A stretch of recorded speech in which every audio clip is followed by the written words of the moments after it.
Hello everyone, मैं हूं धर्मेंद्र कुमार और आज हम डिस्कस करने वाले important topic criteria of essentiality.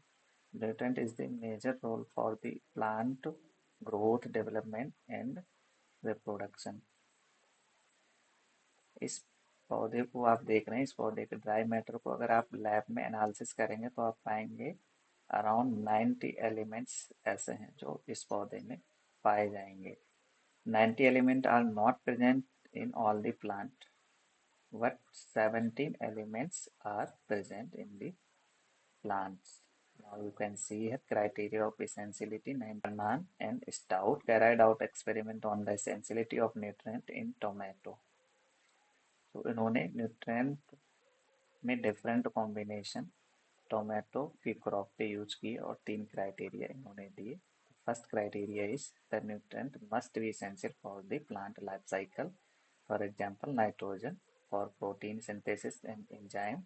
Second criteria is it is function must be specific and irreplaceable. इसका फंक्शन जो है irreplaceable होना चाहिए। सपोज दैट मैग्नीशियम का फंक्शन है क्लोरोफिल स्ट्रक्चर को डेवलप करना।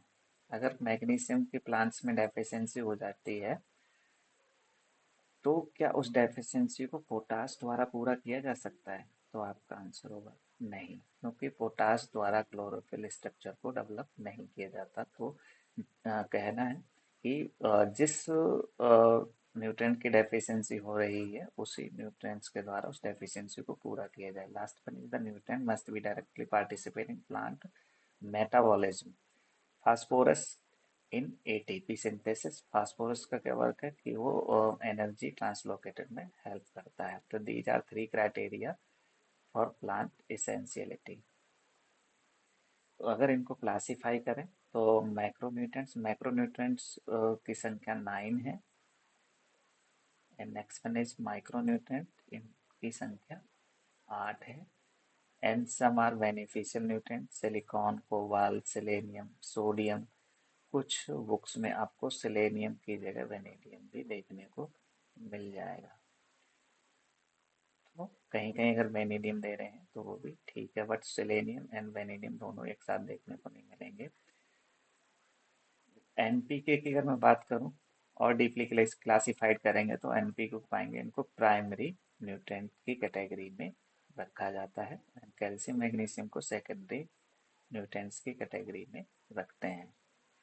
माइक्रो न्यूट्रिएंट्स की बात करूं तो ये पौधे में लार्जर अमाउंट में इनकी नीड होती है, more than 1 ppm। ppm means that parts per million and micronutrients less than 1 ppm. In next slide is some important point for objective exams. The first point is the concept is essentiality of plant nutrient was proposed by Arnan and Stout.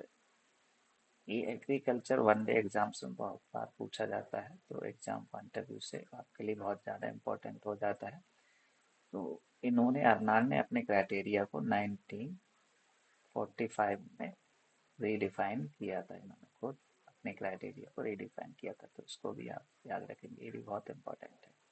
There are 17 essential plant nutrients required for the plant growth, development and reproduction. Macronutrients are required in larger amount, while micronutrients are need a small amount. Carbon, hydrogen, oxygen, non minerals. तो ये minerals नहीं, non minerals की category में इनको रखा जाता है, जो कि एयर एंड वाटर से पौधों को मिलता है। द 9 माइक्रोन्यूट्रिएंट, जैसा कि मैंने अभी बताया, यू कैन सी है 9 elements and 8 micronutrients. The 3 primary nutrient nitrogen, phosphorus and potash exam में काफी बार पूछा गया है। And 3 secondary nutrients calcium, magnesium and sulphur. Next one is functional nutrients. Functional nutrients जो है निकलसन एक साइंटिस्ट थे, उनके द्वारा 1963 में दिया गया था। तो फंक्शनल न्यूट्रिएंट क्या होता है? Beneficial nutrients plus essential nutrients. तो एसेंशियल न्यूट्रिएंट्स की संख्या 17 है एंड यहाँ कुछ मिस्टेक हो गई है, 7 की जगह 4 होगा। तो ये बेनिफिशियल न्यूट्रिएंट्स हैं और ये इसेंशियल न्यूट्रिएंट। तो functional nutrients are beneficial nutrients plus essential nutrients equal to functional nutrient. तो 17 plus 4 equal to 21। Beneficial nutrients are 4। Nickel was the last element added to the list of essential nutrients. किसके द्वारा जोड़ा गया था? Brown in 1987, right. Next, chlorophyll synthesis require magnesium. तो chlorophyll के लिए magnesium की रिक्वायरमेंट होती है। Nitrogen is an essential component of protein synthesis, DNA and chlorophyll. तो नाइट्रोजन का क्या मेजर रोल है? ये डीएनए, प्रोटीन एंड क्लोरोफिल के लिए हेल्प करता है। Potassium regulate stomatal movement and enzyme activity. Potash जो है प्लांट में disease resistancy and insect resistancy में भी हेल्प करता है। Calcium is necessary for cell wall formation and cell division. Thank you for watching this video.